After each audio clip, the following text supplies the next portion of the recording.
வெள்ளிக்கிழமை கைது செய்யப்பட்டு அதன் பிறகு அவர் இவ்வாறெல்லாம் வைத்திருந்தப்பட்டாலும் அவர் வைத்தியசாலை, சிறைச்சாலை வைத்தியசாலை, பிறகு கொழும்பில் உள்ள வைத்தியசாலை என அதன் பிறகு வீடு செல்கின்ற அளவிற்கு அவர் சென்று விட்டார். ஆனால் இங்கே குறிப்பிடப்பட விடயம் என்னவென்றால் குற்றச்சாட்டு நிரூபிக்கப்படவில்லை. சட்டம் தனது வேலையை செய்யும். அதாவது பொதுமக்கள் நிதி கையாளப்படுகின்ற விடயத்தில் இவ்வாறான முனைப்பு எடுக்கப்பட வேண்டும் என்பதில் எந்தவித ஐயமும் இல்லை.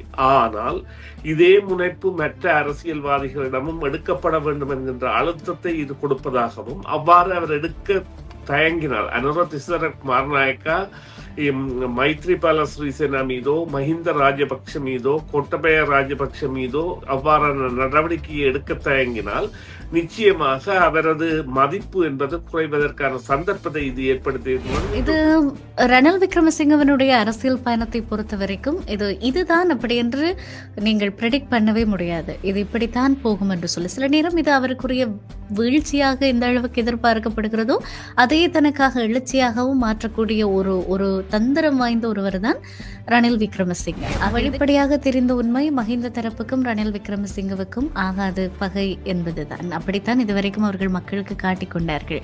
ஆனால் ரணில் கைது செய்யப்பட்ட போது அதற்காக முதலிலே போய் சென்று பார்த்தது மஹிந்த தரப்பு தான்.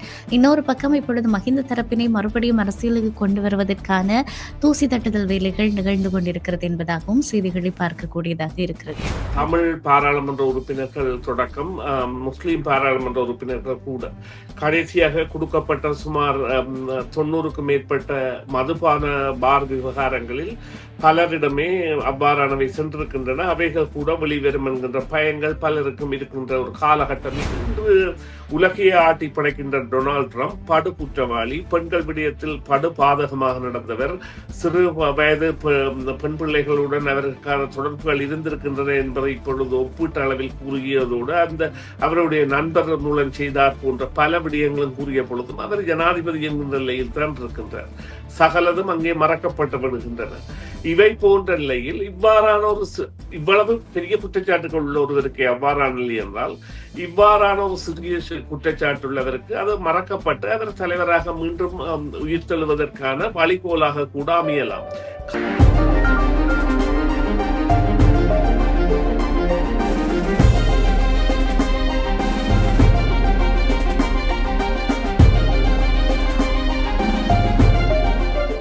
இது வழக்கம் போலவே நாங்கள் சமூக அரசியல் தரப்புகளில் நிகழ்ந்து கொண்டிருக்கிற மிக முக்கியமான விடயங்களை பேசுவதற்கான நேரமாக இருக்கிறது. அந்த வகையில் இலங்கையினுடைய அரசியலை பொறுத்த வரைக்கும் பலருடைய பேசுபொருளாக இல்லை, பொதுவான பேசுபொருளாகவே மாறியிருப்பது ரணில் விக்ரமசிங்கவினுடைய கைது. இலங்கையினுடைய முன்னாள் ஜனாதிபதி இதுவரைக்கும் அரசியல் நரி, அரசியல் புலி என்றெல்லாம் அவருடைய பழுத்த நரைக்கு எவ்வளவு தூரம் வயது இருக்குமோ அதே அளவுக்கு அவருடைய அரசியல் முதிர்ச்சியும் கூட. இலங்கை ஒரு வங்குரோத்து நிலையை பொருளாதார ரீதியாக அடைகிற போது அந்த நாட்டை தூக்கி நிறுத்தினவர் என்கிற மாதிரி எல்லாராலும் புகழப்படுகிற ஒருவர் இன்றைக்கு வேறு பெரிதான கைதுகள் எதுவும் இல்லாமல் ஒரு நிதி மோசடி குற்றச்சாட்டிலே கைது செய்யப்பட்டிருக்கிறார். இதைவிடவும் அதிகப்படியான நிதி மோசடிகளை செய்தவர்களே சுதந்திரமாக உலவுகிற போது ஒரு முன்னாள் ஜனாதிபதி என்றும் பாராமல் நீங்கள் இப்படி செய்திருக்கலாமா என்கிற சாரப்பட முன்னாள் நீதியமைச்சர் ரவுப் ஹக்கீம் கூட நாடாளுமன்றத்தில் எழும்பி பேசி இருந்தார். சட்டம் எல்லாருக்கும் சமம்தான், ஆனால் ஒரு முன்னாள் ஜனாதிபதி என்று கூட பார்க்க கூடாதா என்பது போல அவர் பேசி இருந்தது. ஒரு முன்னாள் நீதியமைச்சர் பீதி அமைச்சராகிவிட்டாரா என்றெல்லாம் மக்கள் கருத்துக்களை சமூக வலைதளங்களிலே பதிவு செய்து கொண்டிருந்தார்கள். இது ஒரு பக்கம் என்று சொல்லி சொன்னால், நாளாந்தம் அது குறித்த செய்திகளை நாங்கள் கேள்விப்படுகிறோம். உண்மையிலுமே அந்த கைது என்பது பாராட்டப்பட வேண்டிய ஒன்று. காரணம் என்னவென்றால், யார் சட்டத்திற்கு முன் எல்லாரும் சமனானவர்கள். யார் மக்களினுடைய நிதியை மோசடி செய்தாலும் கையாடல் செய்தாலும் அவர்கள் சட்டத்தின் முன் நிறுத்தப்படுவார்கள் என்பதற்கான ஒரு சான்று இந்த கைது. ஆனால் அதற்கு பிற்பாடு நடந்த விடயங்கள், பிணை மறுக்கப்பட்டிருந்தது, பின்னர் இப்பொழுது பிணை வழங்கப்பட்டிருக்கிறது. மொத்தமாகவே நிதி மோசடியினுடைய கணக்கு 16.6 மில்லியன் ரூபாய்கள், இலங்கை ரூபாய்கள். ஆனால் இப்பொழுது 15 மில்லியன் ரூபாய்களுக்கு தான் அங்கே பிணை வழங்கப்பட்டிருக்கிறது. அதன் பிறகு வைத்தியசாலையிலே அனுமதிக்கப்பட்டது, இப்பொழுது அதற்கு சொல்லப்படுகிற காரணங்கள், இப்படி நிறைய விடயங்களை இது குறித்து நாங்கள் பேசிக்கொண்டு போகலாம். நாங்கள் அதற்கு முன் சுரேஷ் சர்மாவை இந்த உரையாடலுக்காக இணைத்துக் கொள்ள போகிறோம். வணக்கம் சுரேஷ் சர்மா. வணக்கம் பிரியா, வணக்கம் நேர்களே. மற்றுமொரு உரையாடலில் உங்களை சந்திப்பதில் மகிழ்ச்சி தர்மா. நாங்கள் ஏற்கனவே இது குறித்து நிறையவே பேசிவிட்டோம். ஆனாலும் இந்த ரணில் விக்ரமசிங்கவினுடைய பிணை குறித்து அதற்காக நிறைய அரசியல்வாதிகள் ஏற்கனவே அனுரகுமார திசாநாயக்க ஒரு இடத்துல பேசுகிற போது சொல்லுவார், "கள்ளனுக்கு பிணை எடுக்க கள்ளன் வருவார்" அப்படின்னு சொல்லி. அதே மாதிரி நிறைய அரசியல்வாதிகள் இன்றைக்கு நாங்கள் அரசியல் கொள்கை ரீதியாகத்தான் வேறுபட்டு நிற்போம். ஆனால் எங்களுக்குள்ளே ஒருவருக்கு பிரச்சனை என்றால் நாங்கள் எல்லாரும் கூடி விடுவோம் என்று சொல்லி வந்து போராட்டம் நடத்தியதும், சட்டத்தரணிகள் ஆஜரானதும் ஒரு மாதிரி பெரிய அதிர்வினையே இலங்கையிலே ஏற்படுத்தி இருந்தது. இப்பொழுது பிணை வழங்கப்பட்டிருக்கிறது. இந்த பிணைக்கான காரணங்களாக அவருடைய சுகயீனம் சொல்லப்பட்டிருக்கிறது. இது பற்றி நீங்கள் என்ன நினைக்கிறீர்கள்?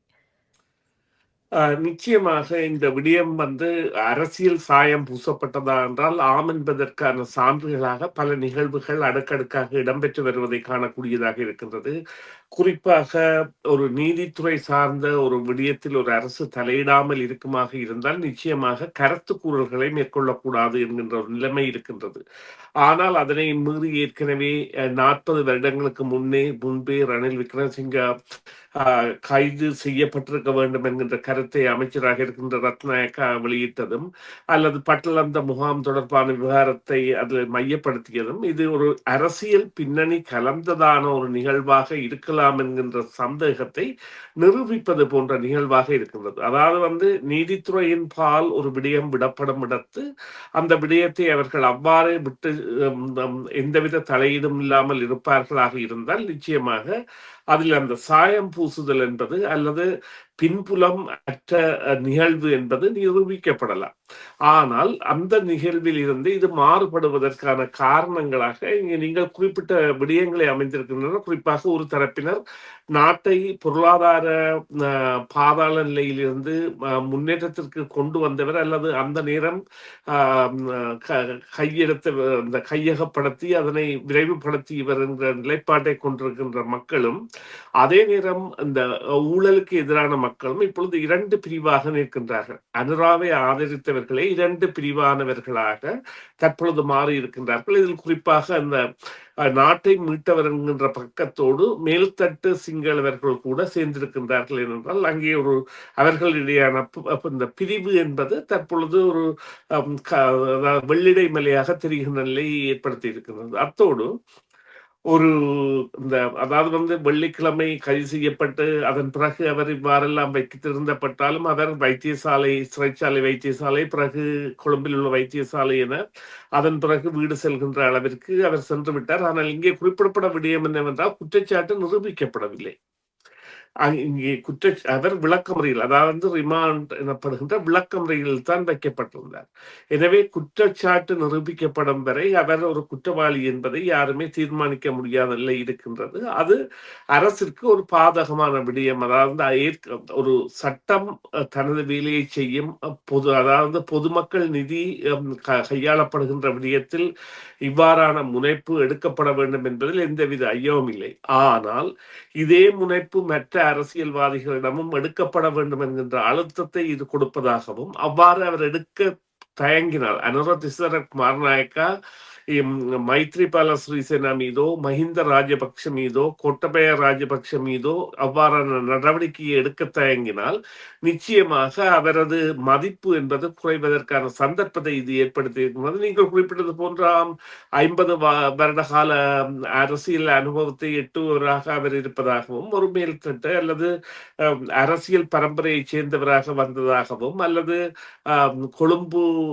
கொழும்பை மையப்படுத்திய ஒரு அரசியல்வாதியாக தன்னை பரிணமித்து வைத்திருந்ததாகவும் நிகழ்வுகள் இருக்கின்ற பொழுதும், தற்பொழுது நடைபெறப் போகின்ற விடயம் என்பது நிச்சயமாக 2 பிரிவாகவும், சில வேளைகளில் ரணில் விக்ரமசிங்கவின் அரசியலில் ஒரு புதிய பாதையை திறப்பதாகவும் கூட அமையக்கூடிய சாத்தியத்தை இதன் பின்னராக இவர்கள் மற்றவர்கள் மீது நடவடிக்கை எடுக்காமல் விட்டால் அது ஏற்படுத்தக்கூடிய சந்தர்ப்பத்தை இந்த நிகழ்வு ஏற்படுத்தி கொடுத்திருக்கின்றது.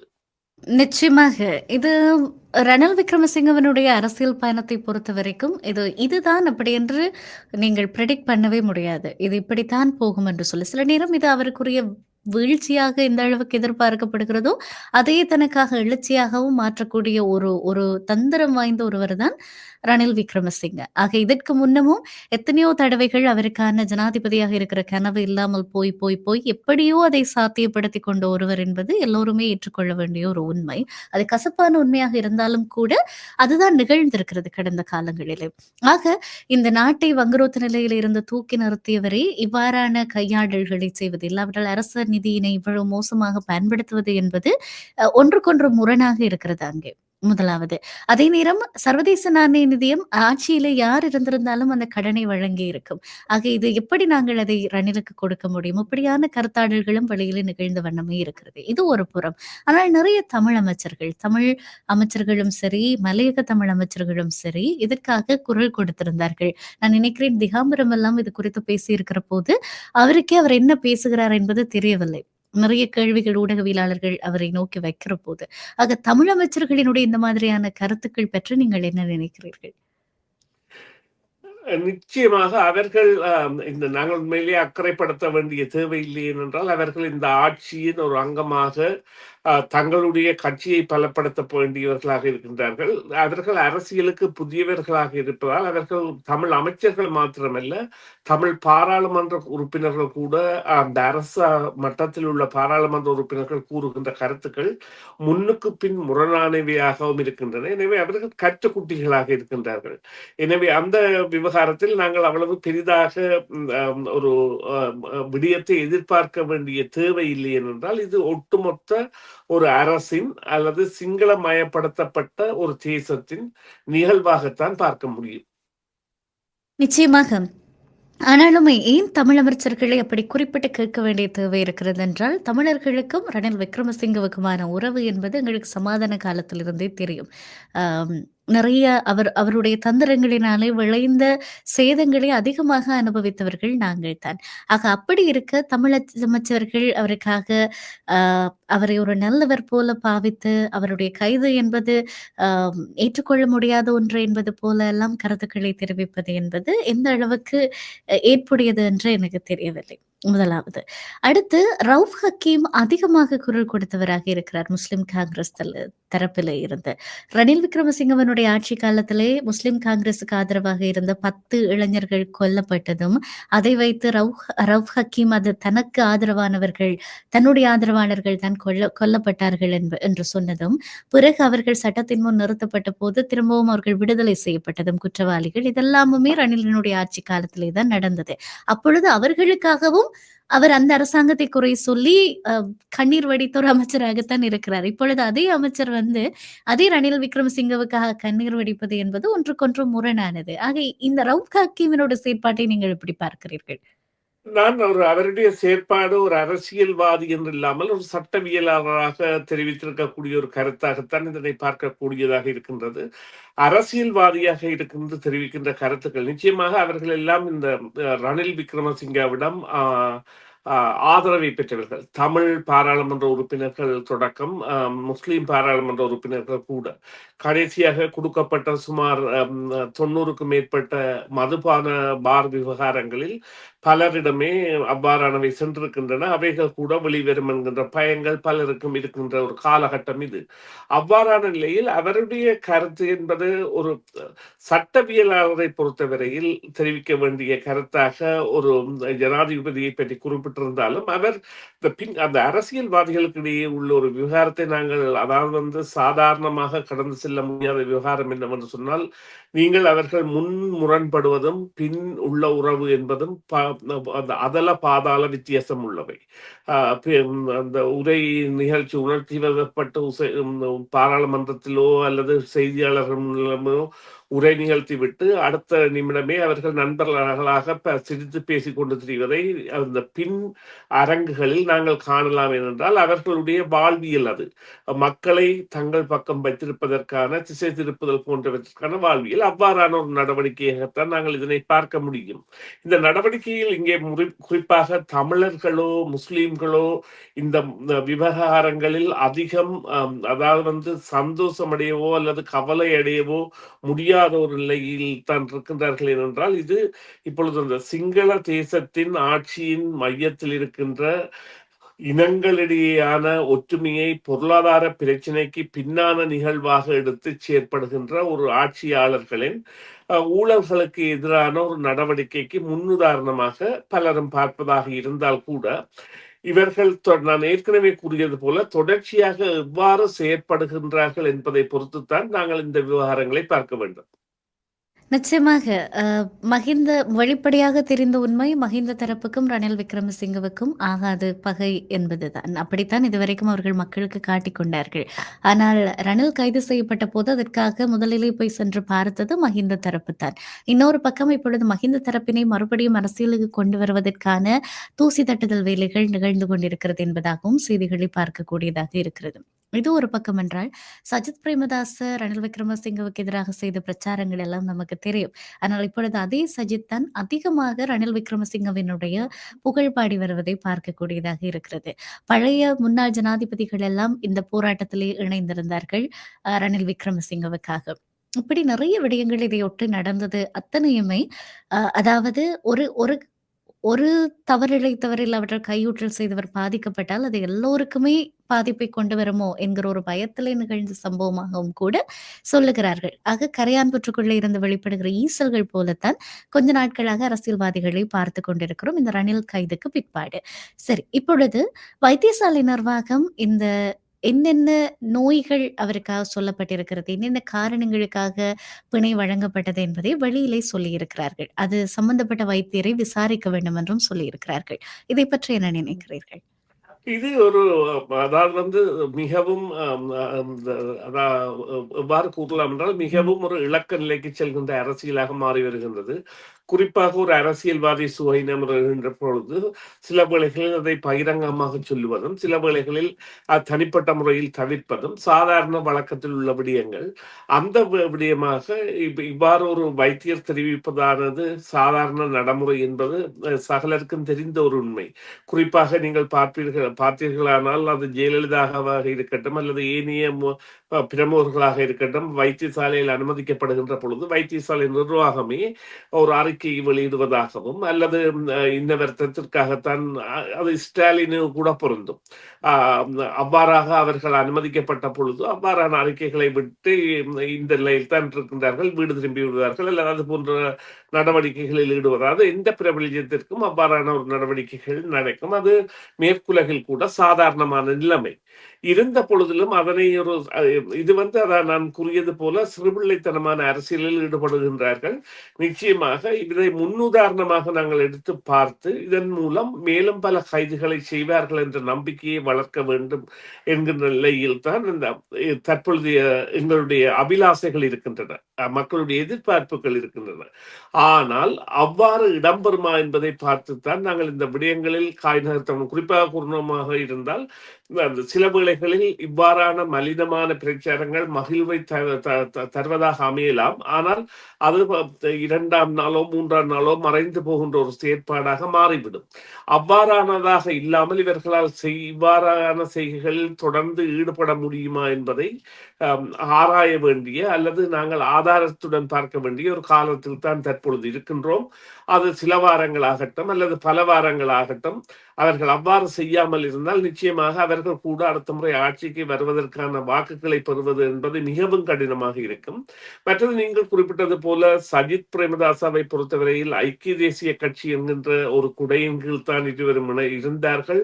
அதன் பிறகு பிரிந்தார்கள். இருந்த பொழுதிலும் அவர்கள் அரசியல் பரம்பரைகளை சார்ந்தவர்கள். அந்த வகையில் நிச்சயமாக அவர்களுடைய ஒட்டுதல் என்பது இருக்கும். அதைவிட நீங்கள் குறிப்பிட்ட மஹிந்த ராஜபக்சவை மீண்டும் அரசியலுக்கு கொண்டு வருவதில் அவரது குடும்பத்தை அவரை அல்ல அவரது குடும்பத்தை கொண்டு வருவதற்கான முயற்சிகள் தூசு தட்டப்படுகின்றன என்று பார்த்தால் நிச்சயமாக நாட்டை விட்டு சென்ற கொத்தபய ராஜபக்சவை திரும்பி அழைத்து வந்தவரே ரணில் தான். அதற்கு பாதுகாப்பாக இருந்தவரும் அவர்தான்.